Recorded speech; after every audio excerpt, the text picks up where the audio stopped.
안녕하세요. 주식 분석가 달수입니다. 자, 금일은 에코프로와 테슬라에 대해서 말씀드릴 건데요. 우선 에코프로 같은 경우는 고점을 찍고 바닥을 향해서 가고 있습니다. 그래서 이 과정에서 계속 물량을 정리하고 있고 이렇게 수백 배나 오른 종목을 자산가들이 사고 있지 않아요. 다 정리하고 있고 이 종목을 유일하게 마지막으로 기대를 갖고 있는 사람들은 유일하게 개미만 남은 거예요. 유일하게. 그래서 이전 시간과 동일하게 계속 말씀드리는데 중간중간에 급 반등이 계속 나옵니다.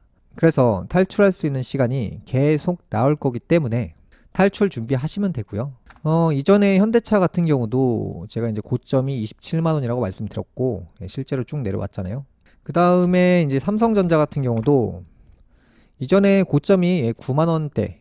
그래서 이제 주린이 분들에게 제가 21년도에는 대기업 주식 다 팔아야 된다라고 몇 달간 강조해 드렸죠. 그래서 제 방송을 보시는 분들은 삼성전자를 대부분 고점에 파셨고요. 잘 생각하셔야 될 게 뭐냐면 사람들이 믿기 시작하면 그때는 반드시 떨어집니다. 사람들이 믿기 시작할 때부터는 그때부터는 본격적으로 내려갑니다. 삼성전자 제가 얼마에 파시라고 했죠? 9만 원에 파시라고 했어요. 9만 원에. 그 다음에 그 이후에 절대 매수하지 마시라고 했어요. 쭉 내려왔죠? 많은 사람들이 여전히 이 종목을 맹신한단 말이죠. 제 테슬라가 계속해서 떨어진다라고 했을 때 사람들이 정신병자 취급을 했어요. 그러니까 사람들이 보는 거는 눈앞에 있는 것만 보는 거예요. 이 주식의 이 큰 작품을 보는 게 아니라 눈앞에서 올라가는 거, 눈앞에서 올라가는 거, 눈앞에서 올라가는 거, 여기에만 집중을 하고 매매를 하고 보유하는 거예요. 이렇게 몇백 배가 올랐다는 것을 기억하지 않고요. 삼성전자 같은 경우도 지금 많은 사람들이 다시 믿기 시작할 거예요. 개미들이 산 종목은 반드시 떨어져요. 현대차 제가 27만 원에 매도하시라고 했고요. 이때 개미들이 엄청나게 많이 샀고요. 반드시 떨어졌어요. 반드시. 금양 같은 경우도 뭐 배터리 아저씨 해가지고 많은 개미들이 이 종목을 믿고 있죠. 믿으면 떨어지는 거예요. 반드시 떨어져요. 그 다음에 개미들의 공식이 또 뭐죠? 카카오죠. 개미들이 믿기 시작하면 반드시 하락합니다. 그 다음에 또 어떤 종목이 있죠? 네이버란 종목이 있죠. 개미들이 믿기 시작하면 반드시 떨어진다. 이 공식이잖아요. 공식. 그러니까 지금 사람들이 보고 있고 대부분이 보유한 종목은 절대 사면 안 되는 거예요. 이게 공식적으로 지금 제가 몇 종목이나 보여드렸죠? 더 보여드릴게요. 자, CGN이 예전에 개미들이 맹신했던 종목이에요. 반드시 하락합니다. 그 다음에 개미들이 가장 열광했던 종목이 신풍제약입니다. 예, 반드시 하락했습니다. 반드시. 이게 뭐예요? 개미들이 보유하고 주변 사람들이 사고 있는 종목은요, 들고 가지 마세요. 그냥 제가 지금 말씀드리는 건 선택의 경로를 달리 하시라는 거예요. 선택적으로 봤을 때 왼쪽에 있고 오른쪽에 있잖아요. 1번이 있고 2번이 있잖아요. 대다수가 보유한 종목은 실패할 확률이 90%가 넘어요. 그러니까 주변에서 뭘 사고 있는지만 보세요. 그게 바로 이제 실패하는 첫 번째 방법이에요. 뭐 예를 들어서 삼성전자, 에코프로, 현대차 지금 올라가고 이런 걸 보지 마세요. 안전한 확률에 도전하시라는 거예요. 여러분들이 보유하실 때는 주변에서 안 사는 걸 사야 돼요. 그러니까 테슬라 같은 경우도 주변에서 사니까 떨어지잖아요. 누구나 사니까 떨어지잖아요. 누구나 사니까. 개미들이 열광하는 1등 종목 떨어진다고요. 삼성전자가 왜 떨어졌을까요? 개미들이 좋아하는 1등 종목은 사지 마세요. 다른 걸 사세요. 다른 걸. 이게 뭐 올랐니 떨어졌네 이걸 지금 맞추자는 게 아니라 이미 저는 삼성전자를 9만전자에 파시라고 했고요. 이미 적중했잖아요. 향후에 뭐 올라가고 떨어지는 거 관심 갖지 마세요. 에코프로 관심 갖지 마시고 첫 번째는 옆에 사람 거 똑같이 따라 사서 물리는 거예요. 그러니까 두 번째는 옆에 사람이 없는 걸 사는 거예요. 없는 거, 보유하지 않는 것만 사는 거예요. 개미가 타고 있는 걸 안 사는 거예요. 그게 정답이라고요. 그게. 물론 이제 삼성전자의 역사적인 기회가 왔을 때는 제가 반드시 매수하시라고 말씀드립니다. 제가 이전에 삼성전자 역사적 기회라고 말씀드렸을 때가 요때였어요. 요때. 요때 말씀드렸어요. 요때. 이런 시기가 왔을 때는 제가 과감없이 매수하시라고 말씀드려요. 근데 애매모호한 이 흐름에서는 이 대기업 주식을 절대 매수하지 마시라고 말씀드리는 거고, 트렌드가 결국에 바뀌어요. 계속 바뀌죠. 사이클이 바뀌듯이 테슬라가 전성기였고 그 다음에 이제 삼성전자 전성기였죠. 카카오 전성기였죠. 네이버 전성기였죠. 전성기가 한번 탄 걸 다시 돌아보지 마세요. 유명 가수가 언제적에 잘 나갔는데 다시 그 가수가 전성기를 누리지 않아요. 대부분 여러분들이 TV에서 사고 치는 연예인들 보면 예전에 잘 나갔던 연예인들이에요. 다. 예전에 잘 나갔던 그 그래프를 보시고 투자하지 마시라는 거예요. 이 주식 투자라는 것은 미래 투자잖아요. 미래 투자라는 것은 미래에 새로운 걸 만드는 업체가 큽니다. 에코프로가 어떻게 컸을까요? 예전에 성공 데이터가 있었나요? 없었죠. 금양이 어떻게 컸을까요? 예전에 성공 데이터가 없었어요. 성공 데이터 없는 거에 투자하셔야 돼요. 이전에 말씀드린 게 또 이제 DR텍이었잖아요. DR텍. 이런 종목 제가 이제 기업 강의 기가 막히게 해드렸었잖아요. 성공 데이터가 없이 그냥 지하실에 있는 이런 종목이 향후에는 공격적으로 올라간다. 그러니까 삼성 같은 주식을 사시는 게 아니라 현재 어려운 회사를 사야 돼요. 미래의 가치가 생기거든요. 에코프로가 어떻게 올라갔어요? 현재의 가치가 없었어요. 현재의 가치가. 미래의 가치가 생긴 주식을, 생길 것 같은 주식을 사야 되는 거예요. 대부분 투자를 거꾸로 하세요. 이미 몇백 배 올라간 주식을 사서 투자를 하겠대요. 예를 들어 이미 몇백 배 올라간 이런 회사를, 성공한 회사를 사서 투자를 하겠대요. 안 맞잖아요. 앞뒤가 안 맞는 거예요. 회사가 어려울 당시에 매수해서 성공하게 되면 그때 파는 거예요. 방법이. 예전에 카카오 같은 경우도 잘 보세요. 대부분의 사람들이 이런 종목을 사서 실패하는 이유가 예전에 어려울 당시에 매수해서 기다려야 되는데 성공을 하고 난 뒤에 성공한 작품을 보고 매수해서 실패한단 말이에요. 삼성전자 한번 볼까요? 이 종목을 살려면 예전에 매수하셨어야 되는데 근데 이 회사가 이미 성공을 하고 나니까 좋아 보이는 거예요. 그러니까 좋아 보이니까 비싸게 매수한 거고 비싸게 매수를 하다 보니까 아무리 기다려도 수익이 잘 안 나요. 예를 들어서 여러분들이 치킨집을 차리시는데 지금 만약에 교촌치킨을 차려요. 그러면 경쟁이 치열하잖아요. 그러면 창업비가 엄청 비싸요. 권리금이 엄청 비싸요. 근데 막상 해보면 그 특정 사업이 고점을 딱 찍으니까 내리막만 있잖아요. 매출이 안 나오기 시작하고 장사가 안 되기 시작해요. 내가 시작하고 나니까. 이 주식의 원리가 딱 이거예요. 현재 잘 안 되고 있는 품목을 손을 대야 돼요.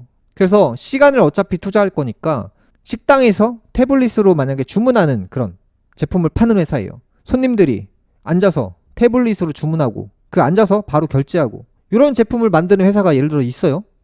앞으로 이제 성장성이 있습니까? 없습니까? 무인화로 전환되는데 바뀌잖아요. 그런 회사를 지금 사는 거예요. 지금. 그래서 대중적으로 정말 이제 매출이 폭등하고 그런 시대적인 변화와 회사가 보유한 아이템이 맞물렸을 때 그 회사가 올라가는 거예요. 이미 이 삼성이나 에코프로나 금양이나 이미 완성된 거를 이미 다 포화 상태잖아요. 갤럭시 다 포화 상태잖아요. 완성된 걸 사봐요. 돈이 안 돼요. 돈이. 수익이 안 나요.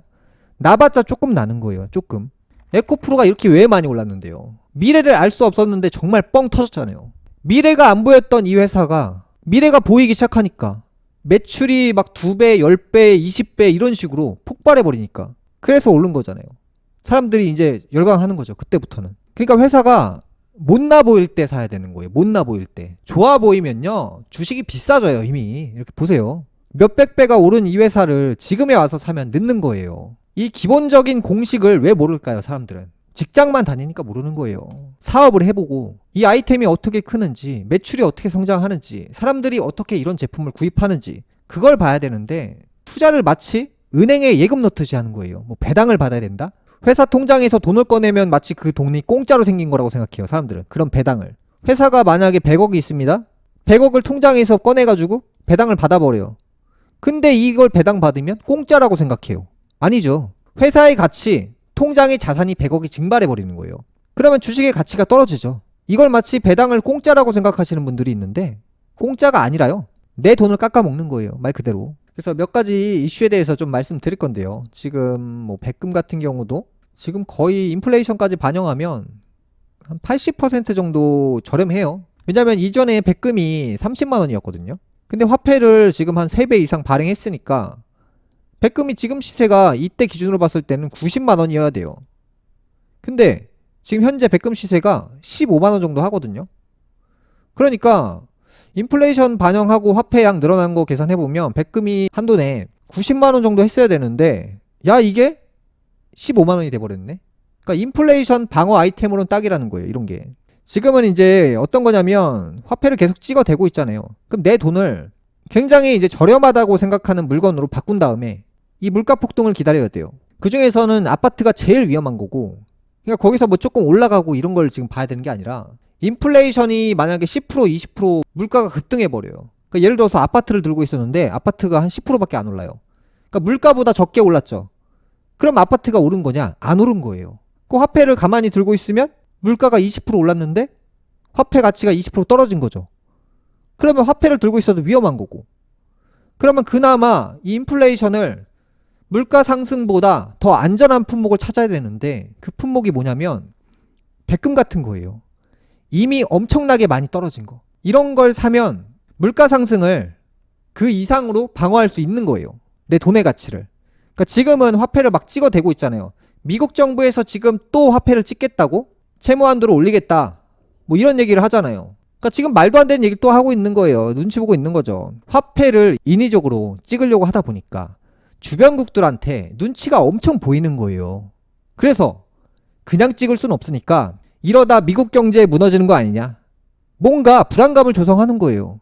그게 뭐예요? 사람들이 야 이거 진짜 큰일 나는 거 아니야? 화폐를 빨리 찍어서 막았으면 좋겠다.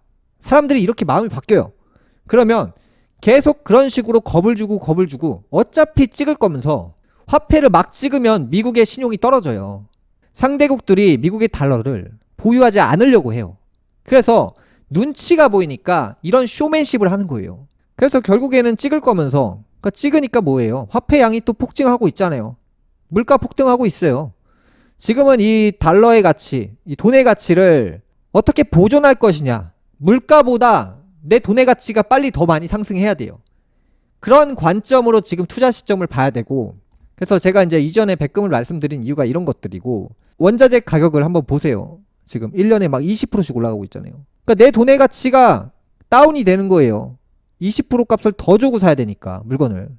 이런 부작용이 나오고 있는 거예요. 그러니까 지금 아파트가 다시 뭐 반등한다? 의미가 없는 거예요. 인플레이션이 이번에 정말 크게 올 거예요. 1년에 20% 30%씩 올라갈 거예요. 그러면 아파트 가격이 5% 올라간다고 해도 올라간 게 아니에요. 내 돈의 가치가 완전 박살나버리는 거예요. 지금 미국이 그렇게 하고 있잖아요. 그러니까 지금 난리가 나고 있는 상황이에요. 지금 이런 상황들이. 근데 사람들이 여기에 또 적응을 해버려요. 그러니까 미국의 세뇌 기술이 워낙 좋기 때문에 또 당하고 있는 거죠. 그래서 이제 부자들은 이제 인플레이션 방어를 많이 떨어진 항목에 투자를 해서 내 돈을 잠깐 바꾸고 그런 형태의 물건을 가격을 급등을 시켜버려요. 그래서 이제 부자들, 권력자들은 인플레이션이 와도 돈의 가치가 하락해도 의미가 없어요. 왜? 다른 걸 가서 벌고 있거든요. 오히려 이렇게 막 박살난 걸 사가지고 벌어버려요. 예를 들어 주식 같은 경우도 제가 지금 이런 인플레이션 상황 같은 속에서는 오히려 이제 바이오 주식을 사시라고 했어요. 80% 90% 떨어진 걸 사시라고 했어요. 인플레이션 방어할 수 있는 방법은 이거 말고는 없어요. 앞으로 뭐 지금 뭐 대기업 주식을 사서 5% 올랐다? 의미가 없는 거예요. 지금 이 물가라는 것이 지금 한 달에 뭐 10% 20%씩 올라가고 있으니까 지금 2차 상승이 다시 나오고 있잖아요. 이게 뭐예요? 지금 인플레이션 부작용이 나오고 있는 거고 물가가 막 20% 30%씩 막 급등하고 있으니까 화폐 가치가 완전 무너지고 있어요. 또 지금 2차전 하고 있는 거예요. 2차 인플레이션. 그래서 지금은 또 뭐예요? 지금 부동산 들고 있으면 큰일 나는 거예요. 오히려 이제 금을 사서 묻어놔야죠. 뭐 백금 같은 거. 그러니까 오히려 이제 비싼 금 말고 뭐 보석들도 뭐 다양하잖아요. 은도 있고 뭐 다이아도 있고 다양한데 그 중에서 가장 많이 떨어진 거 중에서 가장 내 돈으로 많이 살 수 있는 거. 이제 물가가 상승할 거 아니에요. 상승하고 있잖아요. 더 오를 건데 화폐를 계속 찍어대고 있으니까. 미국의 재정 적자를 또 화폐를 찍어서 막고 있으니까. 화폐량이 계속 늘어나고 있잖아요. 그래서 지금 인플레이션을 어떻게 방어하고 막을지 그 관점을 봐야 돼요. 그 기준을.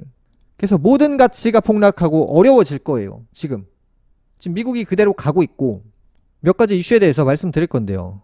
미국은 빚진 돈을 떼먹는 나라가 아니다. 우리는 돈을 갚는다. 예, 이게 바로 이제 살인미소죠. 살인미소. 전 세계를 거지를 만드는 거예요. 이 전략 자체가.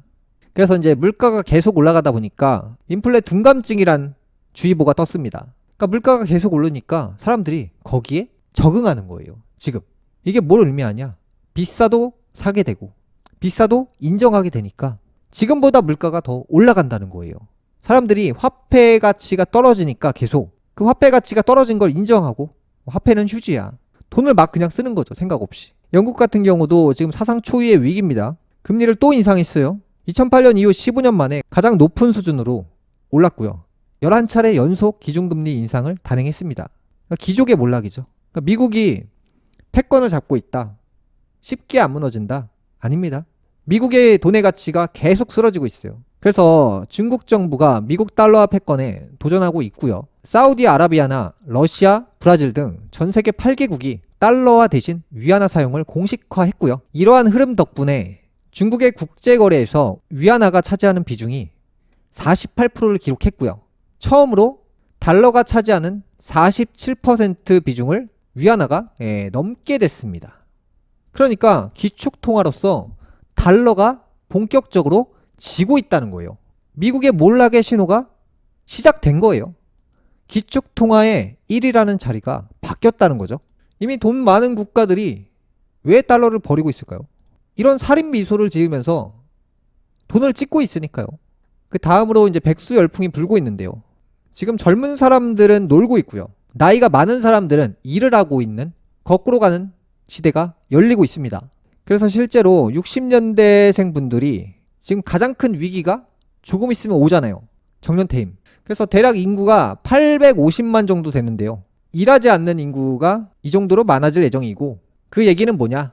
젊은 사람들과 경쟁을 할 사람들이 되는 거예요. 그만큼 이제 사회가 돈이 귀해지고, 이 젊은 사람들이 제가 항상 말씀드리죠. MZ세대들이 이번 기회로 취직이 어렵다는 걸 느껴야 되고, 경제가 무너지는 걸 처음으로 경험해야 된다. 그래야 이 모든 시스템들이 원래대로 힘든 일도 하고 어려운 일도 하고 본래의 자리로 돌아간다는 거예요. 지금은 너무 배부른 국가에 살고 있기 때문에 오히려 부작용이 나죠. 모든 것들이 전부 다 불만인 거예요. 그래서 우리나라 사람만큼 불만 많은 사람이 전 세계 어딜 가도 없다.